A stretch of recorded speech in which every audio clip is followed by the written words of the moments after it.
Assalamualaikum warahmatullahi wabarakatuh.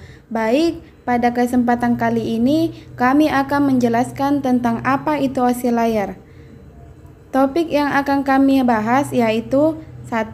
Pengertian OSI layar, 2. 7 OSI layar dan penjelasannya, 3.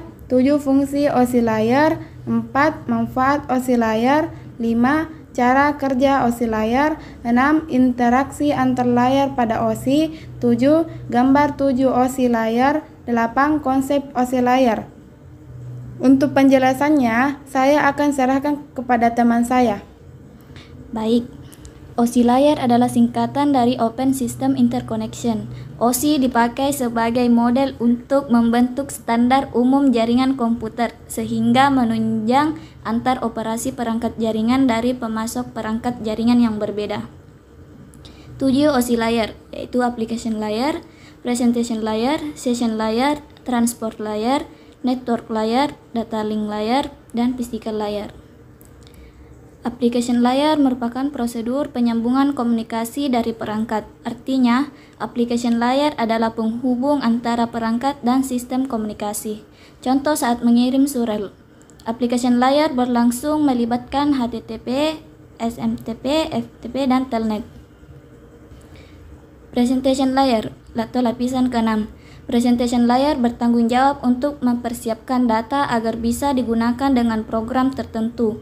Presentation layer berperan sebagai penerjemah bahasa komunikasi yang berbeda antara dua perangkat komputer. Contoh presentation layer yaitu syntax layer, SSL, SSH, IMAP, MPEG, dan JPEG. 3. Session layer atau lapisan ke-5. Durasi waktu yang diperlukan untuk berkomunikasi disebut session atau sesi. Lapisan ini bertanggung jawab untuk membuka jaringan dalam durasi waktu yang cukup agar pertukaran data berjalan dengan baik. Contoh session layer adalah SYN dan send to port. Transport layer atau lapisan keempat. Transport layer berperan sebagai penanggung jawab kiriman pesan antara dua perangkat. Contoh transport layer adalah end-to-end connection dan TCP/UDP. Network layer atau lapisan ketiga. Network berarti jaringan. Dalam hal ini, network layer bertugas untuk memberikan jalur sebagai fasilitas bagi proses pertukaran informasi antara dua jaringan berbeda.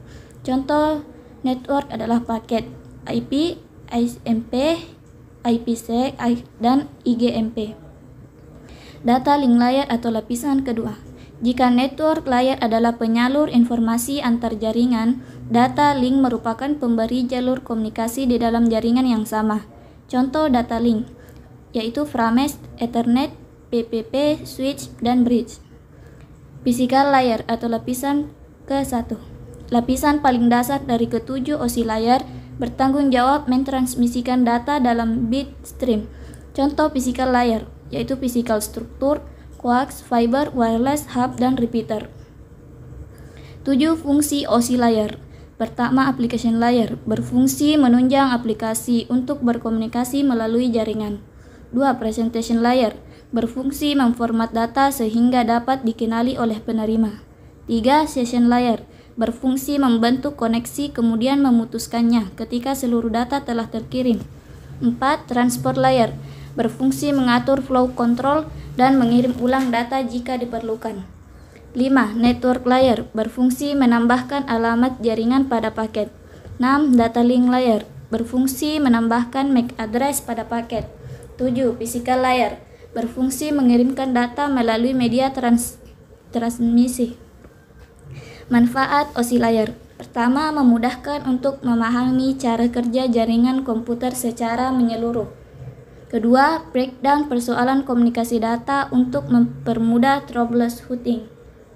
Ketiga, memungkinkan vendor atau pakar untuk mendesain dan mengembangkan hardware atau software yang sesuai layer tertentu. Cara kerja OSI layer. Pertama, application layer akan mengirim data yang dikirim oleh user pada perangkat komputer penerima data.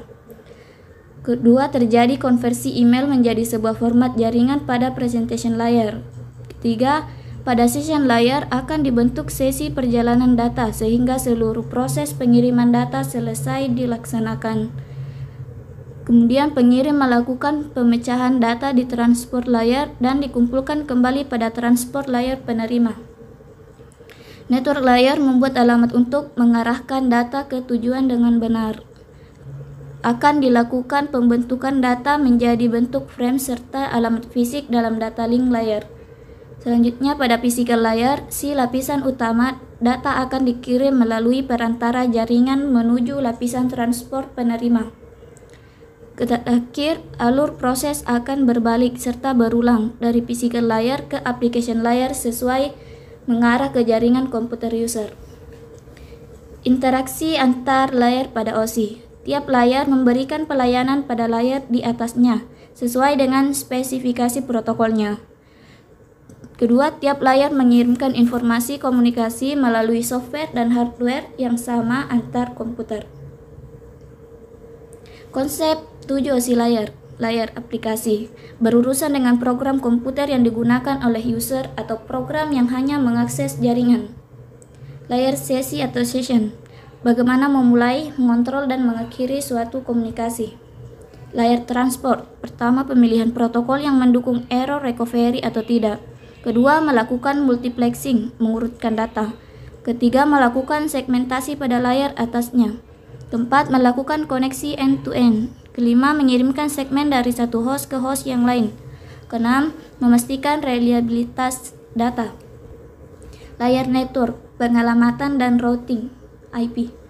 Layer data link, arbitration, pemilihan media fisik. Addressing, pengalaman fisik.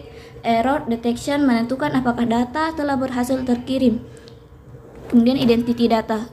Encapsulation, menentukan pola header pada suatu data. Model referensi OSI dan TCP/IP.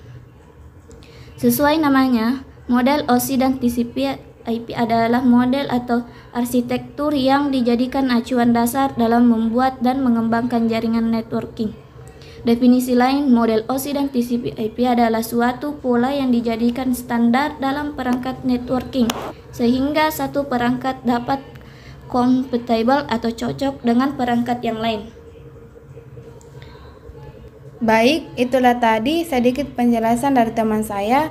Mohon maaf bila ada kesalahan. Wassalamualaikum warahmatullahi wabarakatuh.